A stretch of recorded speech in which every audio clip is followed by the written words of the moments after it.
Assalamualaikum warahmatullahi wabarakatuh.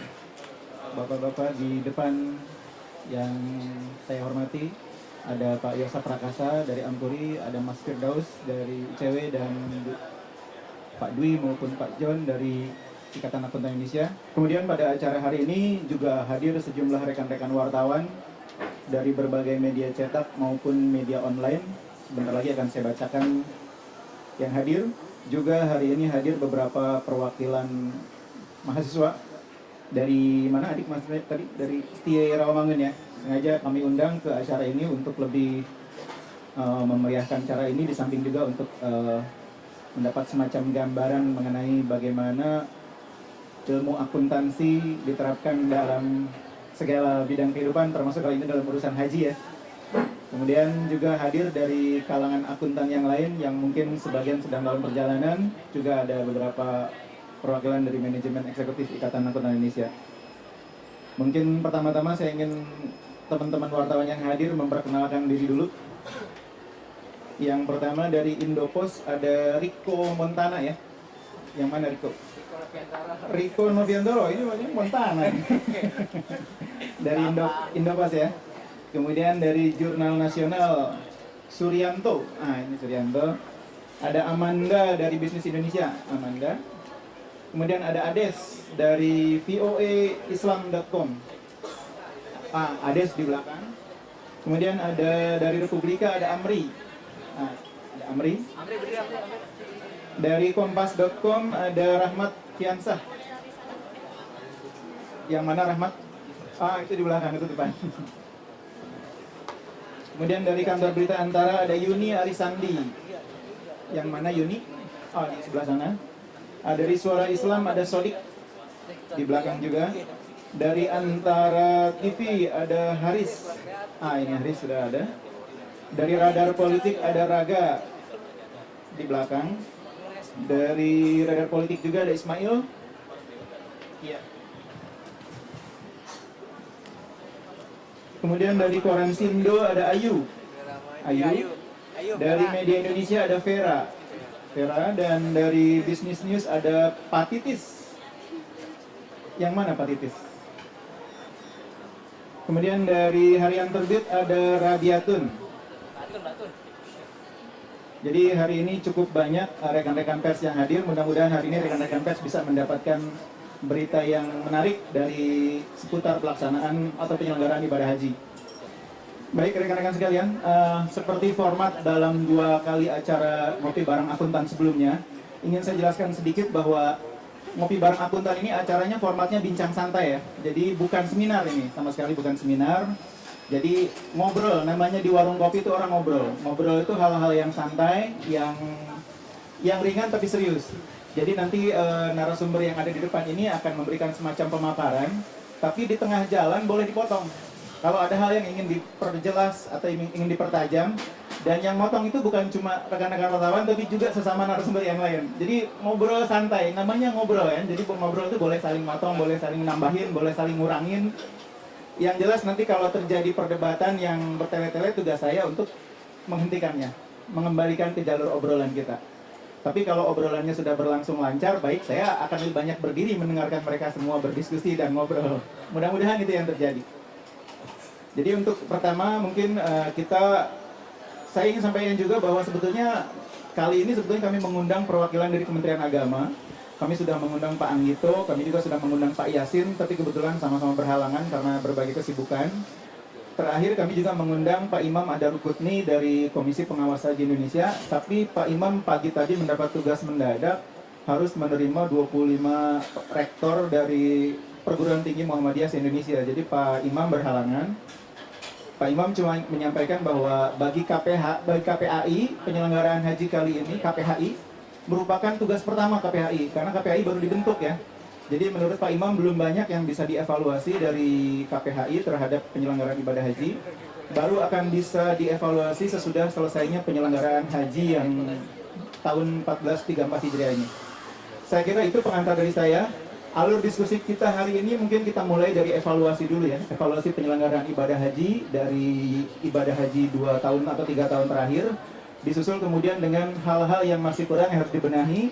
Lalu bagaimana laporan keuangannya berjalan selama ini. Dan untuk itu saya pikir kita bisa mulai evaluasinya mungkin dari tamu kami yang terhormat dari ICW dan dari Ampuri, bisa mulai dengan evaluasi penyelenggaraan ibadah haji yang sudah berlangsung selama ini. Silakan mungkin Mas Firdaus dulu ya, yang paling banyak akan mengkritik kayaknya. ICW banyak data, ICW banyak data. Mulai dari Mas Firdaus ya. Oke, terima kasih bungkus, salam olahraga ya teman-teman. Senang sekali hadir dalam diskusi akuntan Indonesia gitu ya. Ya, pertama-tama assalamualaikum, selamat siang, salam sejahtera untuk kita semua. Komentar saya kalau bicara haji sebenarnya agak capek gitu ya. Artiannya begini, di ICW sendiri sih kita sudah boleh dikatakan intens ya. Setiap semester, setiap tahun itu membicarakan haji itu sejak tahun 2008 gitu.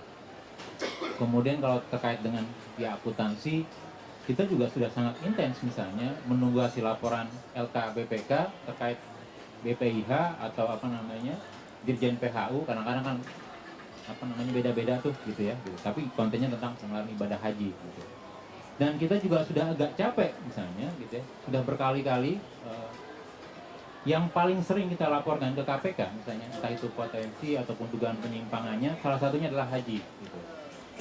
Nah, pertanyaan sederhananya kenapa gitu ya? Tadi Bungkus sudah menyampaikan beberapa hal mendasar. Ya, pertama kalau haji untuk konteks Indonesia sebagai negara muslim terbesar di dunia, ini bagian dari prestasi sosial budaya keimanan gitu ya. Pucuk dari apa namanya? Kesempurnaan kita lah sebagai manusia dengan menjalankan ibadah haji. Jadi itu merupakan kewajiban baik dalam konteks sosial budaya ataupun juga sebagai umat Islam begitu. Kemudian yang kedua, kenapa misalnya kita juga haji ini menarik? Ya, notabene misalnya kalau kita lihat satu gitu ya, kita kan sejak zaman pra kemerdekaan sudah mulai ibadah haji, mulai dari naik kapal 2 bulan segala macam. Kemudian artinya kita sudah sangat kapalan di dalam menjalankan ibadah haji. Terutama kalau kita bicara pada Kementerian Agama misalnya, sudah puluhan tahun lah begitu ya gitu. Artinya track recordnya, asam garamnya dan segala macam itu juga sudah sangat paham kita. Nah, tetapi di samping itu juga kita menemukan misalnya anomali-anomali. Contoh misalnya sederhana, misalnya satu misalnya, bagaimana kualitas pelayanan ibadah haji di kita masih ya datar-datar saja lah gitu ya. Artinya begini, kalau setiap akhir musim haji kemudian diberikan evaluasi baik itu antara Kemenak ataupun juga Komisi 8, selalu misalnya ajang penilaiannya dikatakan bahwa musim ini lebih baik dari musim lalu. Pertanyaan saya sederhana, dalam hal apa, indikator apa begitu ya? Apakah misalnya satu, misalnya akomodasi yang semakin dekat, misalnya tadinya misalnya masih ada 3.000, 4.000 meter misalnya, kemudian sekarang sudah dikatakan rata-rata di bawah 2.500. Mungkin nanti Bapak dari Ampuri bisa konfirmasi lebih lanjut gitu. Nah kemudian yang kedua, kalau kita bicara kenapa haji ini menarik, yaitu tadi misalnya, karena ini misalnya gengsi sosial, gengsi umat begitu ya. Ibu bapak saya di kampung gitu ya, akan lebih mengedepankan misalnya niatnya untuk haji dibandingkan misalnya menyekolahkan anaknya di perguruan tinggi. Saya ambil contoh sederhana begini. Nah, Dok, kamu kuliahnya tahun depan saja. Tahun ini bapak sama ibu akan naik haji. Bapak ibu sudah 5-10 tahun menabung. Gitu loh. Nah, artinya apa? Kalau kita lihat dari statistik misalnya siapa sih daftar tunggu, siapa sih alumni haji kita, itu menengah ke bawah. Ini kalau kita bicara yang reguler ya gitu ya. Nah, artinya apa? Mereka rela misalnya untuk mengalahkan kepentingan-kepentingan sekunder, tersier misalnya, bahkan basic misalnya untuk pendidikan atau kesehatan, demi mengejar misalnya sekali seumur hidup naik haji, demi mengejar misalnya gengsi strata sosial bahwa saya adalah alumni haji. Gitu. Sehingga kalau kita lihat misalnya waiting list haji kita sekarang berapa sih? Mungkin sekitar 2,4 juta. Terakhir yang saya lihat misalnya, karena di websitenya Kemenak itu tidak diupdate lagi, itu kurang lebih sekitar 2,2 juta itu Januari 2013. Nah kemudian kalau kita rata-ratakan misalnya dengan kuota 194.000 misalnya untuk reguler, waiting list kita sudah 12 tahun. Kemudian implikasi dari ini kan sederhana. Orang akan masuk ke dalam waiting list jika dulu dia menyetor untuk reguler itu 20 juta. Kemudian naik menjadi 25 juta gitu ya sejak 2008. Begitu juga misalnya untuk ONH khusus 4.000 US dollar. Nah, di titik kedua ini sebenarnya menarik. Kita bicara pengelolaan tabungan awal haji. Kita bicara tentang pengelolaan setoran awal haji. Kalau ibu bapak saya misalnya bertanya misalnya haji reguler gitu ya, yang waiting listnya panjang, tetapi sekarang juga sudah masuk misalnya untuk haji khusus. Teman-teman Ampuri, teman-teman segala macam misalnya biro penyelenggara haji, di mana misalnya untuk mendapatkan waiting list itu juga mereka harus membayarkan setoran awal. Pada titik pengelolaan keuangan kita akan menemukan persoalan-persoalan tidak lagi dalam konteks misalnya hubungan sosial, hubungan muamalah gitu ya, hubungan misalnya relasi vertikal manusia beribadah, tetapi juga kita bicara tanggung jawab keuangan, pengelolaan keuangan, kalaupun terjadi penyimpangan apa itu korupsi atau tidak misalnya. Kemudian misalnya kalau saya dalam melakukan pelayanan terjadi one prestasi, apakah jamaah juga bisa menggugat atau tidak? Gitu. Nah, pada isu ini yang saya lihat kita menemukan sedikit tambahan ya. Kita menemukan beberapa persoalan dalam pengelolaan keuangan haji. Pertama misalnya optimasi atau misalnya apakah betul misalnya jasa tabungan awal gitu ya yang disimpan dalam giro deposito sekarang sebagian besar itu masuk di sukuk gitu, itu sudah optimal pendapatannya. Atau jangan-jangan misalnya pertama deposito ya, kami banyak menemukan misalnya depositonya diinden dulu. Jadi kalau kita baca laporan keuangannya itu berapa bulan hilang, karena kan kewajibannya Maret ya. Artinya setelah akhir musim haji dibuat laporan keuangannya, kemudian di stok opnam lagi dilihat. Nah, kami menemukan paling tidak pada periode di bawah 2011 ke bawah begitu ya. Terutama untuk deposito misalnya. Ada pada suatu saat ketika nilai deposito itu drop besar. Triliunan. Padahal kita belum masuk musim haji. Kalaupun terjadi DP misalnya, kita bisa menggunakan skema DAU dan seterusnya. Artinya untuk pembayaran uang muka ya. Artinya seberapa optimal sih, seberapa transparansi pengelolaan tabungan awal haji, baik untuk reguler ataupun juga yang khusus, gitu ya. Karena kan sekarang sudah masuk ke, artinya semua masuk di bawah rekening atas nama Menteri Agama. Kemudian yang kedua BPIH.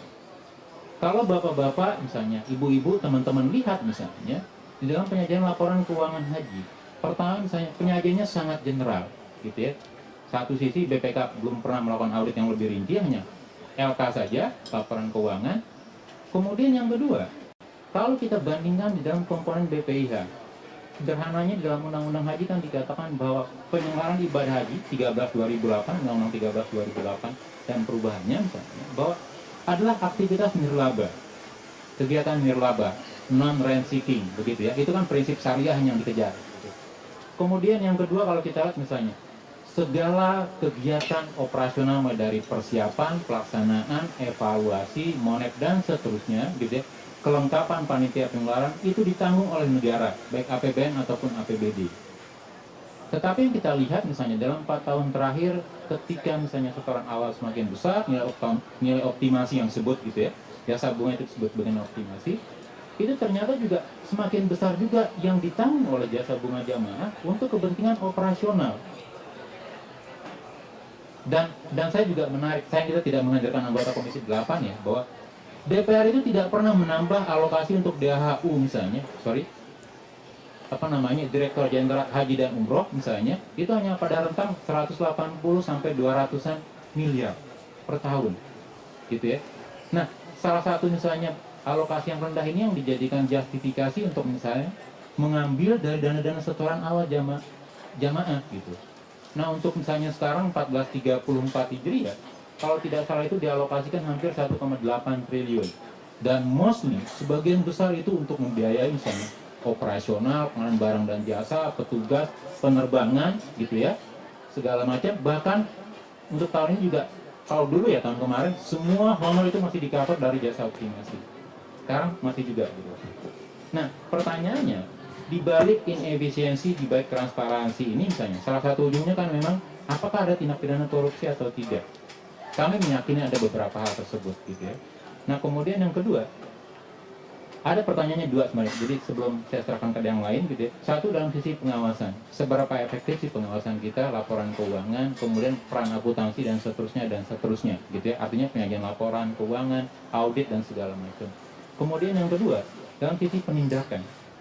Seberapa efektif sih misalnya lembaga penegak hukum dalam hal ini misalnya KPK atau kejaksaan atau kepolisian juga bisa mengoptimalkan penyelenggaraan ibadah haji gitu ya.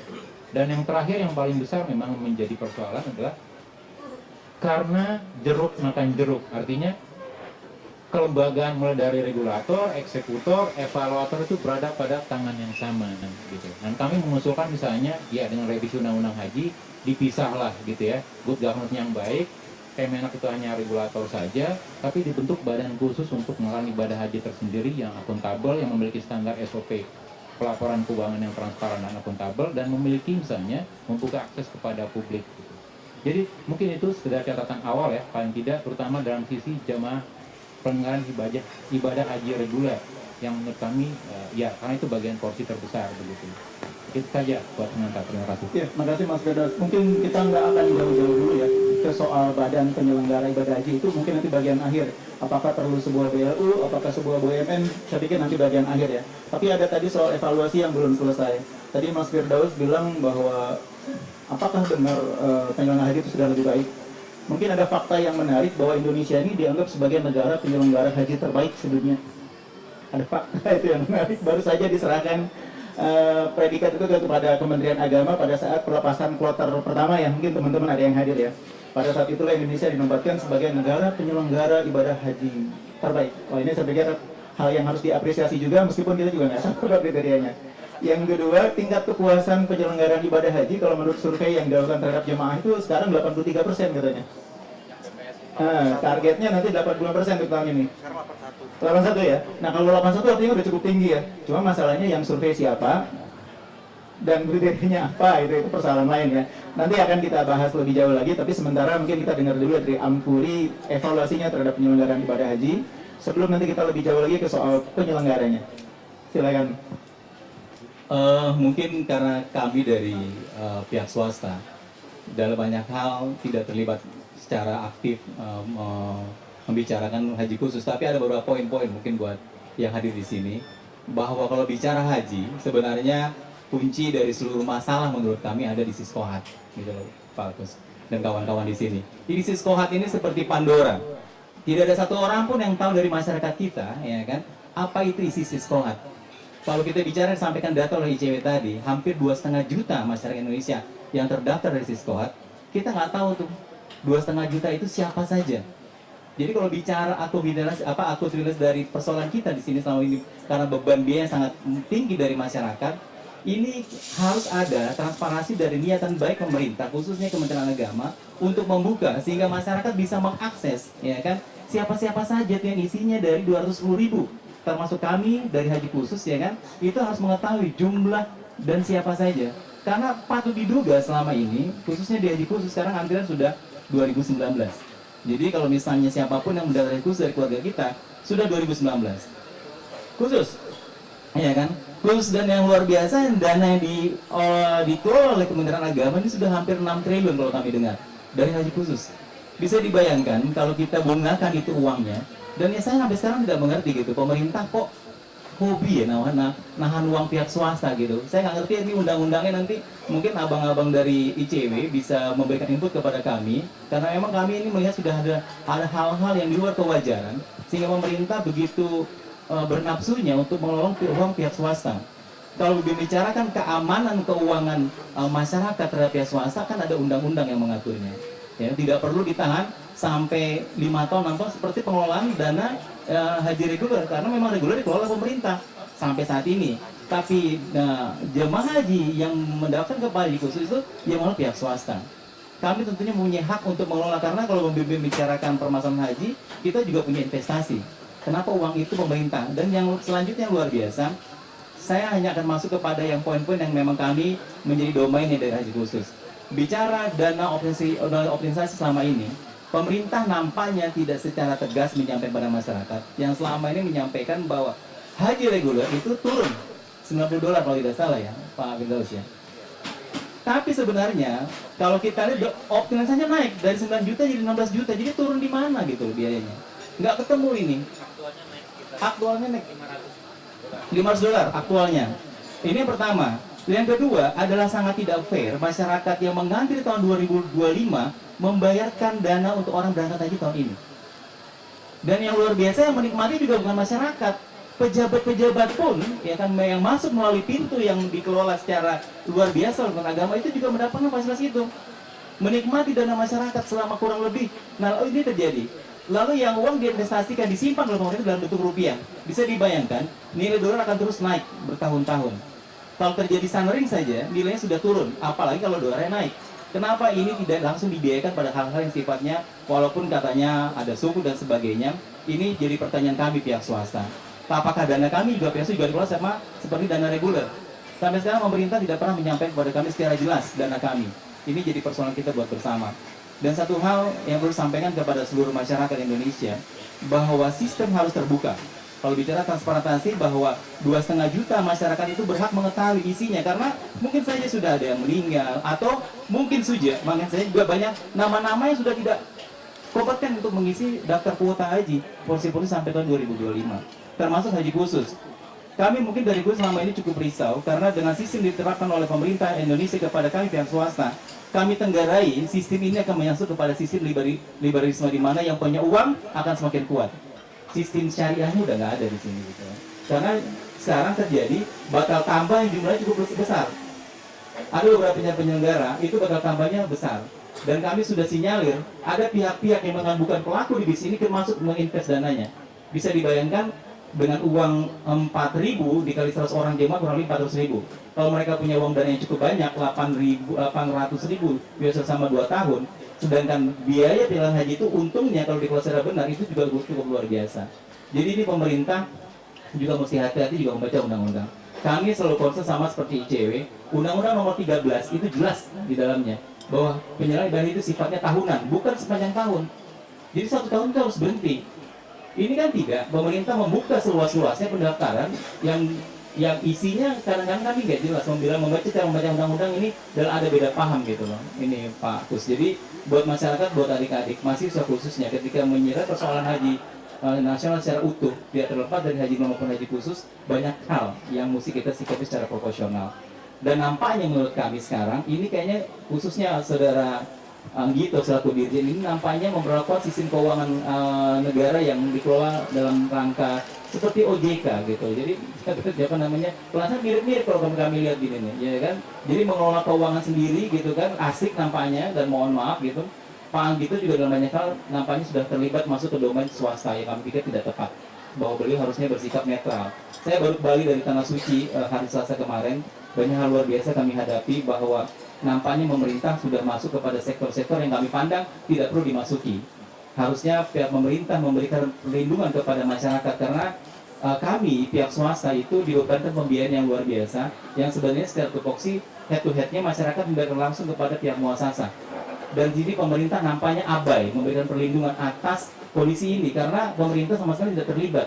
Padahal kita masyarakat Indonesia bagian dari subsistem dari penyelenggaraan ibadah haji secara nasional. Jadi inilah data-data yang bisa kami sampaikan kepada seluruh masyarakat pada kesempatan hari ini, di mana kami sebenarnya sangat ingin sekali, sudah bertahun-tahun kami minta kepada pemerintah untuk membuka sistem komputer haji mereka, sehingga masyarakat bisa tahu siapa aja, apa aja isi di dalamnya. Dan kita bisa lah, di situ mungkin peran serta dari ICW maupun KPK bisa masuk, karena memang di situ datanya ada semua di sana. Jelas siapa yang mendaftar, siapa yang terdaftar, dan siapa yang tidak berhak untuk berangkat haji setiap tahunnya. Jadi itu mungkin sebagai pembuka dari pembicaraan hari ini kita Pak Agus. Ya, baik. Terima kasih Pak Yosa. Mungkin sebelum ke teman-teman dari IAI, ada Pak Dwi, ada Pak Yusuf John, mungkin saya ingin bacakan sedikit pasal 25 Undang-Undang Nomor 13 Tahun 2008 tentang penyelenggaraan ibadah haji. Laporan keuangan biaya penyelenggara ibadah haji terdiri atas neraca, laporan operasional, laporan arus kas, dan catatan atas laporan keuangan. Jadi itu yang diamanatkan oleh undang-undang. Nah, yang menarik adalah dalam 2 tahun terakhir ini evaluasi terhadap laporan keuangan haji itu predikatnya mungkin nanti Pak Dwi bisa menjelaskan, bukan WTP ternyata ya, masih WDP ya Pak ya, wajar dengan pengecualian. Nah, mungkin ini hal yang juga nanti bisa dicermati dari penjelasan Pak Dwi dan Pak John mengenai evaluasi terhadap laporan keuangan haji kita selama ini. Silakan Pak Dwi dulu mungkin. Ya mudah-mudahan kita bisa berdiskusi dan mencari suatu solusi ya. Saya melihat ini apa yang didiskusikan, dibahas. Saya sendiri tidak spesialisasi mengamati ya perkembangan dari dana haji ini, tapi saya lebih meninjau dari sisi akuntansi dan pelaporan keuangan. Jadi ada 3 hal ya kalau saya tangkap tadi apa yang disampaikan oleh narasumber. Yang pertama masalah organisasi ini harus jelas karena akuntansi dan pelaporan keuangan itu adalah pertanggungjawaban atas entitas. Jadi entitasnya harus jelas. Ya, entitas ini apakah entitas publik, masyarakat, atau entitas pemerintah, atau bagaimana. Kemudian yang berikutnya, memang sekarang akuntansi perkembangannya, untuk standar akuntansi kita sudah mengacu pada IFRS, International Financial Reporting Standard. Jadi, pelaporan keuangan kita sudah mengacu pada prinsip-prinsip atau standar akuntansi secara internasional. Jadi tidak per segmen lagi. Kalau sebelumnya kita memang ada segmen standar akuntansi misalnya untuk migas, standar akuntansi khusus untuk perbankan gitu. Kalau sekarang tidak, internasional standar. Nah ini berarti ada kekosongan standar akuntansi untuk entitas-entitas yang aktivitasnya khusus seperti pengelolaan dana haji ini. Ya, saya pernah diskusi, kebetulan ada salah satu mahasiswa yang saya bimbing itu. Tesisnya itu mengenai pelaporan keuangan dana haji. Nah, di satu sisi standar yang digunakan adalah SAP, standar akuntansi pemerintahan. Tapi di sisi yang lain, sebenarnya entitas ini ada aktivitas yang merupakan revenue dan biaya, sehingga ada surplusnya dari pengelolaan aktivitas tersebut. Sehingga memang lebih cocok menggunakan standar akuntansi keuangan. Ini masih berproses ya. Nah, dari IAI sendiri untuk mengakomodir hal-hal seperti ini saya kira penting gitu ya. Harus ada standar atau pedoman akuntansi untuk entitas-entitas yang khusus di Indonesia. Karena kalau kita mengacu pada international standard, kita sulit mengakomodir bagaimana standar akuntansi untuk operasi misalnya. Bagaimana standar akuntansi untuk khusus dana haji seperti ini. Bagaimana standar akuntansi untuk pengelolaan bencana misalnya yang dikelola oleh entitas publik ya. Nah itu yang kedua, pertama organisasi, yang kedua adalah masalah standar akuntansi. Kemudian yang ketiga adalah terkait dengan akuntansi itu bukan sekedar laporan keuangan, bukan sekedar neraca, arus kas, kemudian realisasi pendapatan biaya atau catatan laporan keuangan, tapi harus ada kejelasan yang terkait dengan costing. Karena ini kan dana publik ya istilahnya, dana terbesar dari masyarakat ya. Masyarakat yang menyetorkan, kemudian masyarakat yang karena jumlah populasi kita besar, kuota terbatas, ya pasti akan persoalan waiting list kan gitu ya. Akuntansi publik seperti ini, sederhana lah. Kalau Bapak Ibu memperhatikan beberapa lembaga seperti, katakanlah dompet duafa misalnya. Itu kan jelas ya, siapa penyumbangnya, sumbangannya digunakan untuk apa gitu ya. Nah, apalagi ini terkait dengan alokasi dana yang dialokasikan itu adalah dana publik gitu, dana masyarakat yang dikelola oleh badan penyelenggaraan haji ini, sehingga harus jelas cost of service-nya berapa sebenarnya, katakanlah biaya pokoknya, apa yang untuk operasional, bagaimana untuk yang sifatnya administratif dan seterusnya. Nah jadi data terkait dengan data calon jemaah hajinya, data terkait dengan kejelasan transparansi soal biaya operasionalnya, data yang terkait dengan aktivitas-aktivitas yang memang ini mestinya layak. Bahkan bayangan kami dari profesi ya, harusnya ada rilis report secara kontinu kepada para calon-calon jemaah haji ini bahkan.